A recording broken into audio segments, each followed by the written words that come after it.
Fernando Preira está con nosotros para platicar sobre este tema importante, este tema que pues realmente causa bastante estupor aquí en Guatemala porque va en incremento y es un tema que pues no tiene en el corto plazo, diría yo, no sé, yo no soy el analista, pero intuyo que no tiene en el corto plazo un límite, una terminación.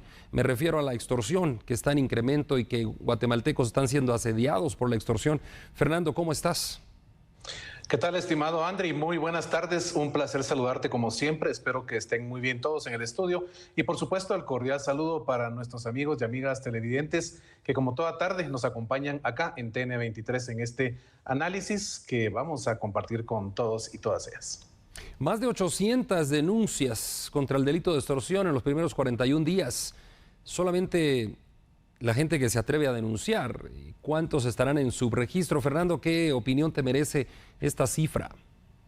Claro, realmente aquí el análisis es una estadística y como bien lo planteas, es la cantidad de guatemaltecos que estando literalmente hartos y hartas de recibir esas llamadas en donde se les exige que den dinero a cambio de poder estar tranquilos o tranquilas en sus negocios, en el transporte público, en donde ellos estén ganándose la vida, ganándose el pan diario de una forma legal, de una forma decente, honrada. Se hartan, por supuesto, como a cualquiera nos puede llegar a suceder, y se acercan a la entidad correspondiente, que es el Ministerio Público, la Policía Nacional Civil, y ponen de manifiesto lo que están viviendo. Se transforma realmente en una pena que van arrastrando 24 horas, cada semana, cada mes, y esto se torna en una situación que llega a enfermar, Andri, a las personas, a los empresarios, a los dueños de negocios, a los dueños de tiendas, a los pilotos del transporte público. Es una circunstancia que pareciera que al final de cuentas no tiene dónde terminar en nuestro país, porque todos estos grupos delincuenciales se aprovechan de la ausencia de la autoridad policial en las calles, porque si hacemos realmente un análisis a profundidad con nuestros amigos y amigas televidentes, vamos a realmente caer en la lógica que es imposible tener a 1 o 2 agentes de la PNC en cada esquina de cada comunidad, de cada aldea, de cada zona que tiene pues, dentro de su división territorial la República de Guatemala.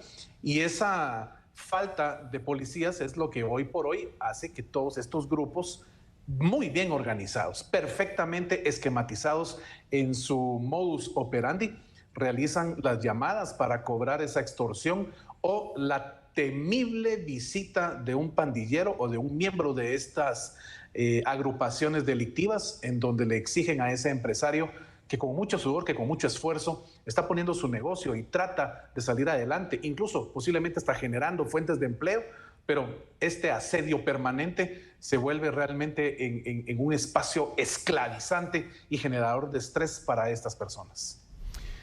Fernando, escuché el año pasado que una empresa pues canceló 200 rutas, 200 camiones que generaban empleo para un piloto, para un guardia, cada camión, porque ya no soportaban la extorsión, se fueron.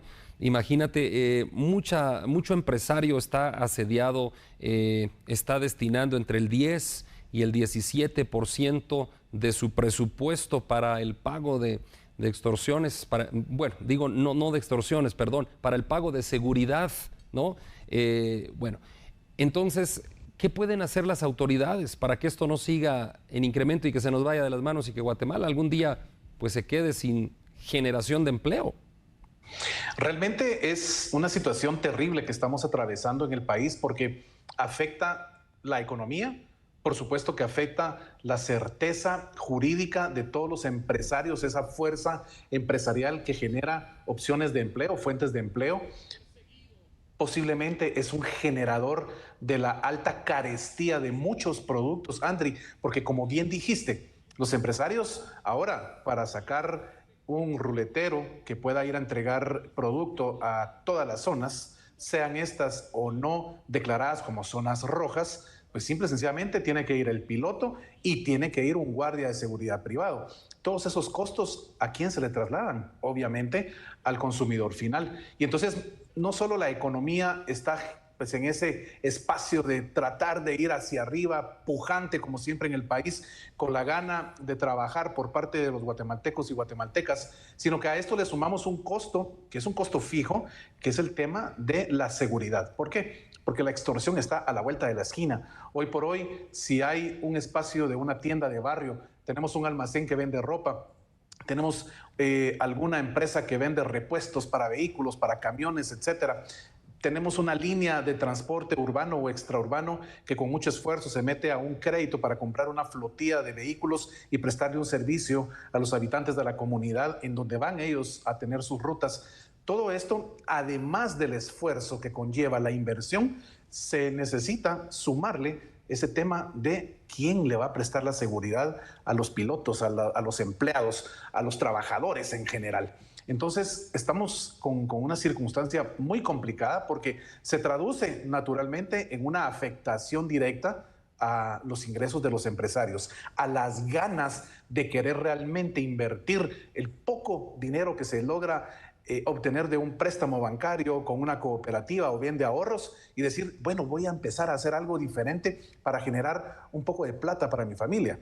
Te cae la llamada de la extorsión, te cae la visita de un pandillero que con toda libertad e impunidad te dice o pagas tal día o simplemente pagas las consecuencias.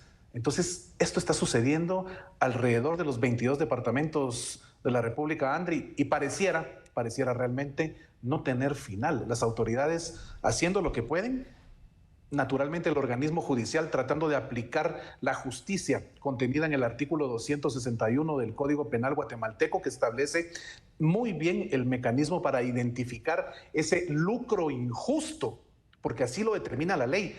Es el cobro de un lucro injusto por parte de una persona en contra de otra, simple y sencillamente abusando del espacio de poder y el espacio de la amenaza, de la extorsión como tal, para obtener ese dinero que simple y sencillamente no lo trabajó, no lo sudó y lo está obteniendo a través de una amenaza. Entonces, acá el tema es que esas 800 denuncias que se tienen realmente es una cantidad muy poca para lo que estamos viviendo, la realidad que estamos viviendo en el país. Cuando escuchamos tu alocución y miramos las cifras y miramos Guatemala y miramos de reojo, así de reojo nada más, con un suspiro a El Salvador, ¿podría en algún momento dado tener aquí un eco a favor, una situación positiva, tratar de implementar algo de lo que el hermano país centroamericano ha implementado?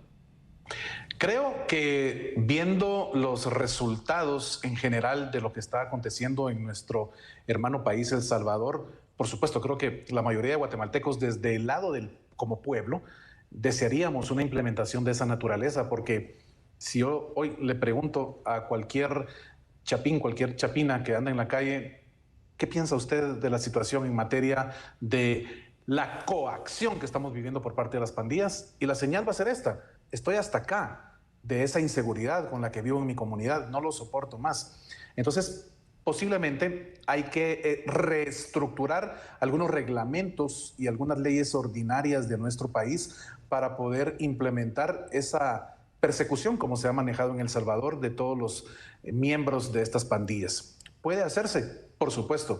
Lo que requiere es una planificación muy bien realizada, el aprovechamiento de los recursos policiales que tenemos, por supuesto, hacer desde la Policía Nacional Civil una importación del Ejército de Guatemala en materia de adiestramiento y el manejo de este tipo de situaciones que son bien complejas y extremistas, y por supuesto, la decisión del grupo, de la élite, de la cúpula que esté en los 3 organismos del Estado para que en conjunto se pueda implementar. Claro que sí es viable, estimado André. Última pregunta, tal vez, Fernando, para ir cadenciando este tema. La teoría de las ventanas rotas, ¿no es cierto que se ha mencionado muchísimo y que ha funcionado en muchísimos lugares? Principalmente funcionó en Nueva York hace unos años con Rudolph Giuliani cuando era alcalde de la ciudad de Nueva York. Era tomar, tú la conoces, pero solo para hacer un contexto, ¿no? Tomar una zona de la ciudad de Nueva York, unas cuadras, y pues llevar la seguridad ahí con toda la fuerza policial y también del ejército, y luego cuando esa zona esté segura tomar otra y otra y otra, ir como tapando las ventanas rotas. ¿Podría hacerse en Guatemala con la colaboración del ejército en las calles o esto no es posible?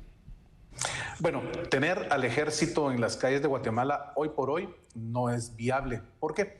Porque los acuerdos de paz firmados en 1996 estipularon claramente que el ejército tendría atribuciones específicas, el tema de la defensa del territorio desde la perspectiva de la soberanía nacional, el tipo de armamento que ellos manejan es de exclusividad para ellos en función de evitar cualquier espacio que atente contra nuestra soberanía como país, como república, pero el trabajo realmente a nivel de la implementación en áreas civiles quedó de exclusiva manera para la Policía Nacional Civil.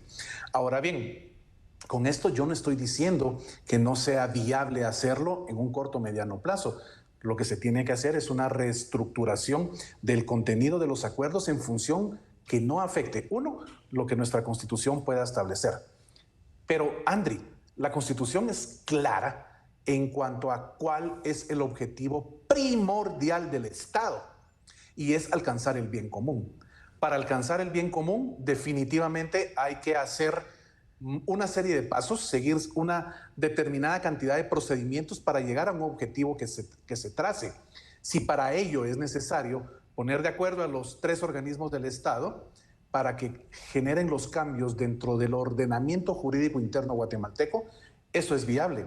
Lo que se necesita es voluntad política. Lo que se necesita es pensar en función de la comunidad, que realmente es lo que prevalece sobre el derecho individual, sobre el derecho particular. Entonces, poder alcanzar esto, por supuesto, Andri, es viable, pero se necesitan de muchos consensos, de mucha hermandad política.